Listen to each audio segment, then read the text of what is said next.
Hello Ignite makers! Today I'll be walking you through my process for making embroidered patches on the Bai Embroidery Machine in the Ignite Maker Lab. You can make a patch out of any embroidery design you already have, or you can make a brand new design with the software we have on our rental computers. Today I'm going to show you how I go about making an embroidered patch entirely from scratch. This way I can show you around some of the features and brilliance that you can use to make your own designs. I actually have two ways of making patches that I'll show you today. We can make a patch with applique, or we can make a fully embroidered patch. I'm going to start with the applique, as it's my favorite way of making patches. I find that it is most helpful to have a guide image set in the background for me to follow. So to bring up an image in Embrilliance, I'm going to go to the stitching button up here, and in this menu, select Image on the left side.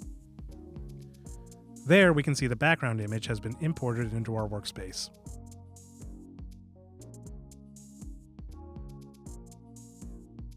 If I select the selection button up here, the toolbar changes and now we have readout of our dimensions.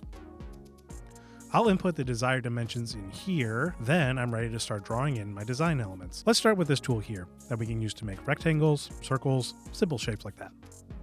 After I draw this around the edge of our image, I'm going to set this stitching to be an applique stitch. Applique is a method where we're adding completed fabric to a design. Think letters on a university sweatshirt.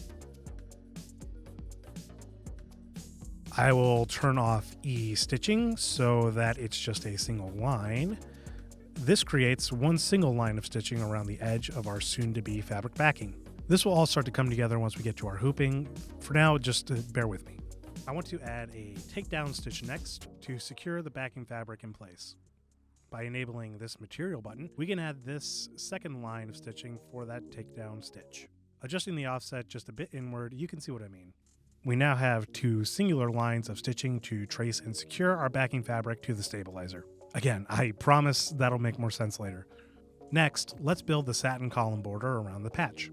We could build another rectangle with the tool. Instead, simply right-clicking the applique element either on the workspace or in the queue on the right side will allow us to copy and paste the object.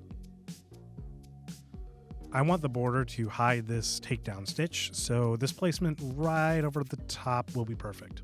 Now let's get to tracing these shapes for the flame logo. I'm only going to place a few dots along the curved edges, mostly at the peaks and valleys.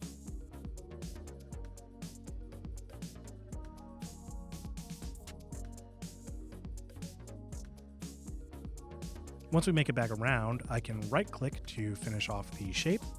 I'll make sure that it's set to be a satin column, and now I can select each of these points to start to adjust the curve between each of them. Clicking and dragging these darker circles around a point will set the slope between the points. We can make them shallower or steeper, gradual ramps or sharp turns. Note that adjusting the slope of 2 points can potentially affect the slope of the next point as well.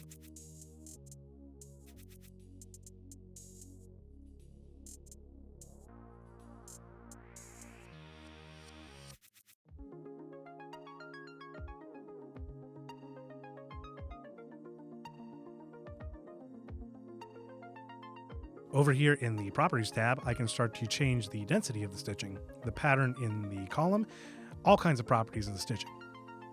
For our project today, I just want smooth satin columns of embroidery. Additionally, I'm going to show you all how to add puff material to your embroidery if you want to give the stitching a little more volume.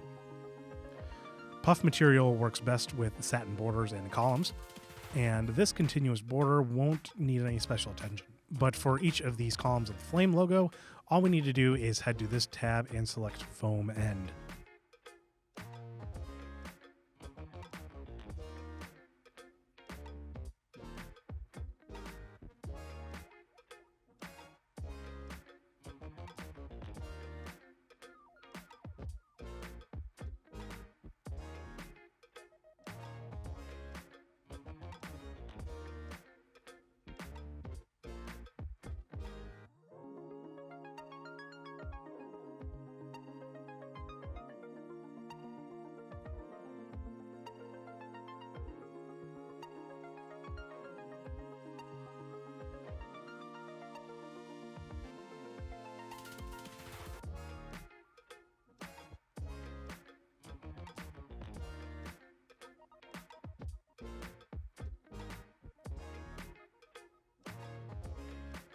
You can see we have a lot of negative space in this design, and that's exactly the way that we need it to be. All this space will be filled in with our fabric backing. Let's save this project and export it. Under File, there's two options. Saving the work file saves this in Brilliant session, which is a good idea, and I recommend everyone does this. So if you'd like to make any changes to your design later, it's all there. The second is saving the stitch file. This stitch file is what will be read by the embroidery machine. As you're probably aware, the machine in the lab needs DST files, so just make sure that's selected in the dropdown, and we are ready to save this stitch file to the jump drive. This one's ready to head to the hooping station, but before we go, let me just show you quickly the difference for making a fully embroidered patch. Not much different, we just need to fill in all this negative space. You can do that however you like, but for this patch, I'll just make this a simple flat fill. Just a simple copy paste of one of these elements, changing it to a fill, and I'm all set. I don't need those applique lines since there's nothing to tack down, so those can go away. And be mindful though that your background fill is first in the queue of stitching so that all of our other elements will embroider on top of it. I'll save this too, and we are fully ready to head to the machine. Alright, so let's get our project hooped. Again, we're going to start off with our applique patch. I take one sheet of the water-soluble stabilizer and put that down first.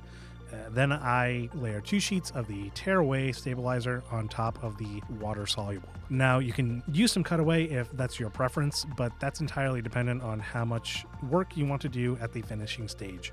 Once we've got this all tightened down in our hoop, we are all set to load this into the machine. You may be confused and asking where the backing fabric is, and that will come soon. Before that, we are going to put down this placement stitch I was referring to earlier. Just like I mentioned, the machine will put down one line of stitching all around the perimeter. Then I'm going to stop the job and unload the hoop after the top thread is trimmed. Now here comes that backing fabric. We have sheets of this twill fabric here in the Maker Lab, many different colors in fact. I've gone and cut this down to the size we need based on the dimensions and in Brilliance, then ironed it under the heat press to flatten down its curve. That's simple enough for our rectangular design, but if you're looking to have a more regular shape, you can do that as well. That can all be done with some photo editing skills and the Cricut, and I'll be happy to make another post about that process another time. I like to use some fabric glue to give a little bit more reinforcement to the twill on the stabilizer, double checking my alignment as best as I can based on the takedown stitch. Next comes our puff foam that we also have available in the lab. You'll notice I've got a few different colors, and that's for a purpose. The more we can match the color of the puff foam to the embroidery over it, the easier it'll be to finish. Most makers will measure out more precisely the outlines of the cuts in the foam. I'm going to eyeball it because I want to show you that it is fixable if your puff material shows.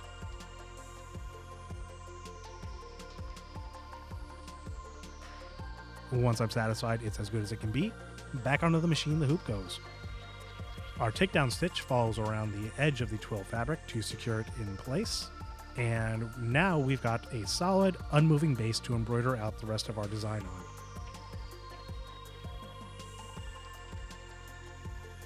Alright, all finished embroidering.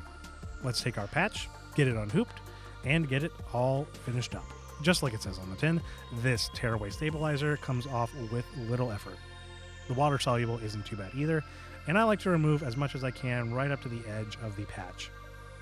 Next comes the excess puff foam, and this should come up with just a gentle pull.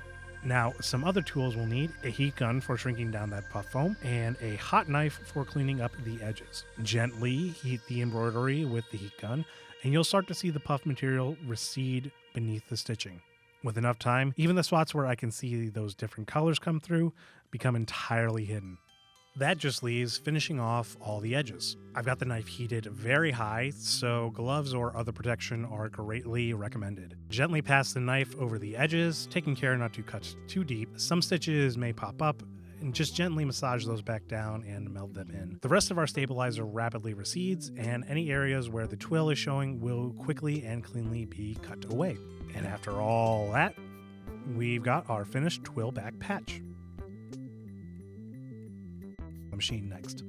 Not too much different to do with the hooping here, just a couple layers of tearaway stabilizer over one of water soluble. A big batch of fill like this will add a significant amount of stitches to the design and therefore time as well. And additionally, with so many stitches, if we don't use enough layers of stabilizer, the stabilizer may fully detach. So adding one or two more layers of stabilizer, either the tearaway or the water soluble, is generally advised. Since we don't need to do any applique or things like that, we can run this just like most other embroidery projects. We'll just let the machine stitch out the entire design over the stabilizer. And it's all set. Just like our previous patch, let's get this one all cleaned up.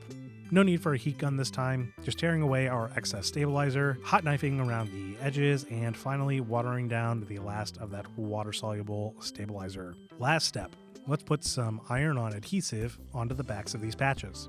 A layer of iron-on adhesive not only gives us the option to, well, iron on the patch to whatever we want to attach it to, but it also doubles as a sealant on the back for all of our stitching. Set the heat press to 250 degrees Fahrenheit. Apply the sticky side to the back of the patch. Lay the patch face down on the platen and press with light to medium pressure for about 20 seconds. After that's cooked, let it cool to room temperature and peel away the paper and excess adhesive.